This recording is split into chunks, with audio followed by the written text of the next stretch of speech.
Hello and welcome to The Big Fight, where today we're going to take a deep dive into dynasties. And obviously, it's coming because of a certain comment that was made, which I'm going to play out to you right now, which has again started that entire debate over dynasties in politics, whether they should be there, whether they shouldn't be there, whether it is correct that a person should be leading a party purely because of where he or she was born. But that subject then did become slightly more spread, and it's been a point of some discussion that it's not just in politics.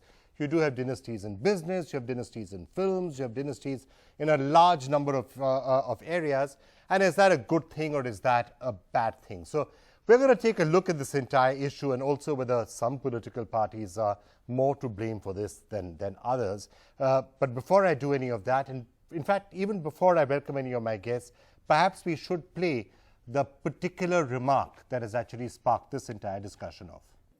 Most parties in India have that problem. So don't give us stick, because Mr. Akhilesh Yadav is a dynast, Mr. Stalin is a dynast, Mr. Dhummal's son is a dynast. So, you know, even Abhishek Bachchan is a dynast. I mean, that's how India runs. So I mean, don't get after me, because that's how the entire country is running. By the way, last I recall, Mr. Ambani's kids were running their business, and that was also going on in Infosys, right? So that's what happens in India.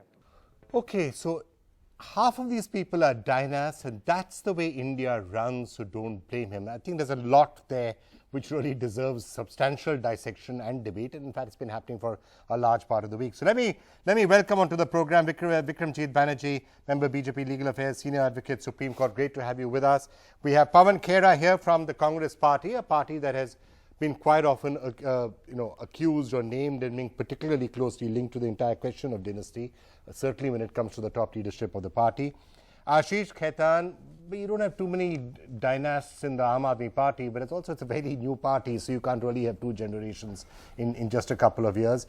Suhail Seth, you're a strong believer or not a strong believer in dynasty. We will get his take on it. I know he has strong views on Rahul Gandhi because he's been tweeting as such over the last week or two. Sudha Pai, it's always a pleasure to have you, Professor Sudha Pai, professor at the Center for Political Studies at the JNU.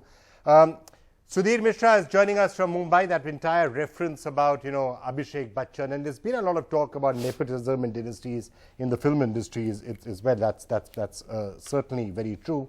And also joining us from Abu Dhabi, it's great to have Professor Kanchan Chandra, Department of Politics at the New York University, who's written the book and the author of Democratic Dynasties. And perhaps the best person really actually to kick off this entire discussion. Is there, Professor Chandra, something wrong with political dynasties? Is there more of it in India than there is elsewhere? And while you're about it, is there something particularly wrong in Rahul Gandhi, essentially being in the position he is entirely because of where he was born? So there is, I think, it's not just India. In fact, if we look at the data, at least on parliaments, for which you actually have cross-national data, India is just in the middle of the spectrum. The Philippines has about 50% of its parliamentarians, of its legislators, who have a dynastic background. And India has, right now, the Lok Sabha has about 22%, so it's in the middle. I think the question about whether there's something wrong with dynastic politics, it's a prima facie violation of the idea, a birth-based ruling class. It's just a violation of the idea of equality at one level. And I think what's interesting about dynasties in India, and I don't know how this compares to other parts of the world, if you look at the qualifications of dynastic MPs, there's this common statement that if a doctor's son can become a doctor, why can't a politician's son or daughter become a politician? And I think the difference is if you look at the qualifications, there is not any clear difference in the qualifications of dynastic politicians over their non-dynastic counterparts. So it really is a birth-based ruling class where birth is the qualification for office. And that's the part that does seem to be a violation. But birth in some case, marriage in other case. Actually, it's interesting to look at the statistics you were talking about. In the 2014 Lok Sabha, 48% of all Congress members were in some way dynastic or the other, linked in certainly by party. 40% of BJD, 33% of the NCP, 16% of the AIADMK, 15% only of the BJP, although obviously the BJP's numbers are so much larger, so in absolute terms, there were a large number of BJP MPs. Vikramjit Banerjee, the BJP, of course, has been particularly targeting Rahul Gandhi, not least after those remarks that were made at Berkeley, and has often targeted him essentially, and has said that the Congress is essentially a dynastic party. Which is not to say that there aren't a number of leaders in the BJP also who are, in some way or the other, they do have a family background in politics. Something like 24%, if you look at the statistics of the cabinet, of the present Council of Ministers, their parents, their fathers or their mothers were in some way or the other linked in politics. Now, I think what the statement was made by Mr. Rahul Gandhi, and it was made in the context of him also being willing to be Prime Minister, as to whether he's entitled to rule the country because he was born in a certain family. And that is something which has to be examined. It is not the question of whether a person, because his parents are in politics, he is in politics. The question is whether he is entitled to become Prime Minister because his father, his grandmother, and his great-grandfather was Prime Ministers of India. I think that is a scary thing, and it goes against the basic tenets of republicanism in this country. I take your point, but there is, of course, one big hurdle that he will have to cross. He can become the leader of the Congress party by virtue of who he was and where and his family, but he cannot become the Prime Minister till he wins an election. And I'm sure the BJP will be saying that there's no chance of him winning the election in any case. That is why. So therefore, so there are two separate things. One is, can he become the leader of his party by virtue of his birth? Yes, 100%. Can he become the Prime Minister? Well, not without getting elected. The claim of Mr. Rahul Gandhi is based on the fact that he is a successor of the dynasty. And that is the reiteration for whenever the Congress campaigns as to who it wants to elect. It's based primarily on the claim, my father was so-and-so, my grandmother was so-and-so, and my great-grandfather. So you're saying that even when he's going and asking for votes, he's saying it is because of who my mother was. And that is the troubling thing. Absolutely, and we are very proud of it. There is something to show about the family. You're very proud of... Hang on, pause. Are you agreeing with him that... Because I thought you would disagree and say that Rahul Gandhi is not going and asking for votes. I am not only agreeing with him. I am proud of the fact that we'll do that. The family has earned it. They have sacrificed. There is a legacy to be proud of. I mean, I'm sorry if people don't have something to be proud of. We can't blame. They can't blame us. I am very happy. Let me finish. Okay. Hold your jaw and hold your word. Let me just finish and hold your horses also. So, if there is something to show when we go to the voter, why shouldn't we show it? I'm sorry. Wait. There is a huge legacy which we are absolutely proud of. Why should we be ashamed of our legacy? And in politics, it's not a doctor's son. Even a doctor's son has to qualify at the end of the day, PMT, MBBS, MS. Even in politics, as you rightly said, you have to go to the voter and let the voter decide. Yes, but hang on. Are you ashamed of your legacy, Vikram? I am not. My father is a lawyer. I decided not to be a lawyer, but I'm very proud of my legacy. Whatever I've inherited from him, I have. Hang on. You could be proud of your legacy, but I am certainly not sitting out here as an anchor person saying this is what my father was, my grandfather was, my great-father was. That's your choice. No, it's because of whatever you have done as absolutely. If you are saying Rahul Gandhi will earn whatever he becomes. He'll deserve after people elect him. I don't want to understand what you're saying because I'm not quite sure I'm being able to understand this.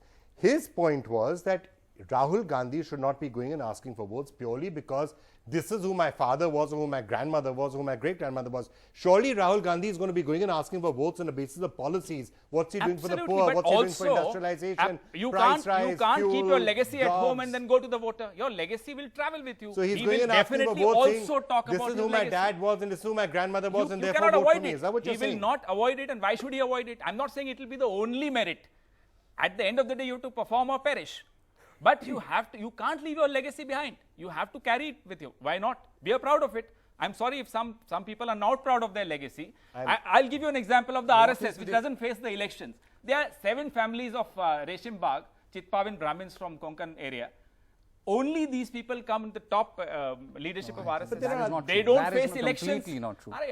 That is absolutely not true. Your Mohanji Bhagwat's father. What was Sudarshanji he? was What from, was he? Mohanji Bhagwat's father. I don't know what Mohanji Bhagwat, who is the current Sudarshanji was not from Karnataka. I am talking about Mohanji Bhagwat. Why aren't you facing this question? No. What was his father? Hang on, Ashish Khaitan, let me get you on this.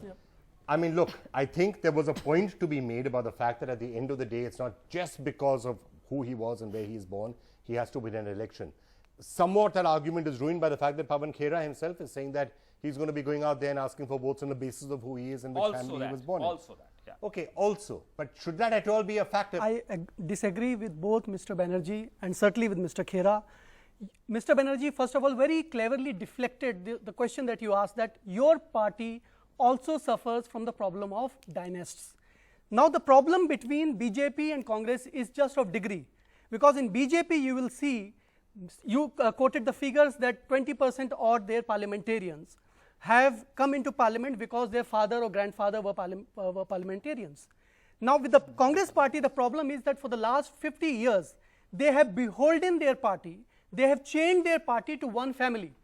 Mr. Khera stands here and says that, look, we need to be proud of a legacy. I want to understand, this country would like to understand, is Congress's legacy is all about the Gandhi legacy, the Gandhi family legacy? Is there no other legacy in the Congress party? Number one. Number two, legacy is one thing and dynasty is another thing. You can say that you have a legacy. You can talk about the legacy of Maulana Azad and Nehru and Shastri and so many other great tall political leaders. But today you have a dynasty. Who is Rahul Gandhi? Rahul Gandhi has been given the reins of this party only because he happens to be the son of Rajiv Gandhi. There is no other qualification that he has just because he has the Gandhi name. He is not the vice president of Congress party because he is Rahul. He is vice president because he is a Gandhi. And that's the problem. And for Rahul Gandhi to say this, that look, India is run on dynasties. You know, Ambani's run on dynasties, Amitabh Bachchan's family run on dynasties. That's utterly wrong. We are talking about a political party that comes into power and shapes the destiny of the nation. You form policies, you write constitution, you enact legislations. The one other difference... There is no comparison between a dynast in a political party and a dynast in a film industry. Yeah, there are dynasts, though, in other political parties also. So Which to is that wrong. extent, to that extent, what he's saying, what Rahul Gandhi said is not wrong. I mean, Akhilesh... And two wrongs don't make a right. Yadav, Stalin, you know, you name it, party after party, they're dynasts. There is, however, one difference. When you are talking about the differences between the BJP and the Congress party in this, the BJP has certainly not been led by a person because of his name or who he came from. Whether it's Narendra Modi or before that, whether it was L.K. Advani, whether it was Atal Bihari Vajpayee, in all of those cases, they rose to the top on their own merit. You know, and even today, the president of the BJP, Amit Shah, you can name a large number of ministers. It's not that they were there where they are because of their family game. So, Pawan, just to come back to this point, there is something to be said that, okay, I'm part of this family and I'm proud of that family and I'm proud of my legacy. But surely there should be some other qualification that should be there. Boss. It can't just be that I'm born. That's the difference between a republic and a monarchy. In a monarchy, you become the king because you're born where you are. India is not a monarchy, it's a republic. Absolutely. Now, in India, in this setup, democratic India, there is nothing called a dynasty. That's what I'm trying to say. Nobody is passing the crown on to the next person. End of the day, it's the voter. You forget and that. He says 50 years. Let me finish. Let me finish, Vikram. He says 50 years you've enchained. And it was the people were not fools. They elected the government led by the Congress. They knew it was the Gandhi. And for us, Gandhis are the greatest vote catchers and we are proud of them. What is your problem? In the last 3 years, the Gandhis have not been the greatest So vote last catchers. 60 years, the BJP never came to power. Does that mean that Sangh should wind up shop and shut everything in Nagpur? Should they shut everything in Nagpur because they didn't come to power? We lose, we win. That doesn't mean that we change the fundamental rules of what we stand for. I don't understand the connection which is being made out. You are talking about one Parivar, I am talking about Sangh Parivar. I think there's no major difference. I think that's a complete deflection of the issue. I think this is Parivars and all sorts. Okay, let me get Sohail Satan and then Sulabh. Let me just inject some logic into this debate. There are three things. Ashish referred to two.